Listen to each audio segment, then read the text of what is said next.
మీరు ఎన్ని మాట్లాడినా ఏం చేసినా అమరావతి అని పూర్తి అయిపోద్ది. మీరు మాట్లాడే కొంది ప్రజలు చీకొట్టుకుంటారు. అమరావతి ఎంతో వేగవంతంగా జరుగుతుంది. గత నెల యాక్చువల్గా వర్షాలు ఉన్నాయి, ఈ నెలలో కూడా వర్షాలు ఉన్నాయి.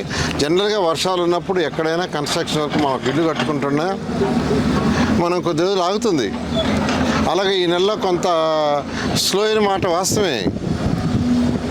దానికే రచ్చ చేసేసి గందరగోళం చేయటం కరెక్ట్ కాదు. నేను ఒకటే చెప్తున్నాను, అమరావతి ఎంతో వేగవంతంగా ముఖ్యమంత్రి గారు నెలకు 2 సార్లు రివ్యూ చేస్తూ వారిచ్చే డైరెక్షన్ ప్రకారం అథారిటీలో డెసిషన్స్ తీసుకుంటున్నారు, క్యాబినెట్లో పెడుతున్నారు, కంప్లీట్ చేసి ముందుకు పోతుంది.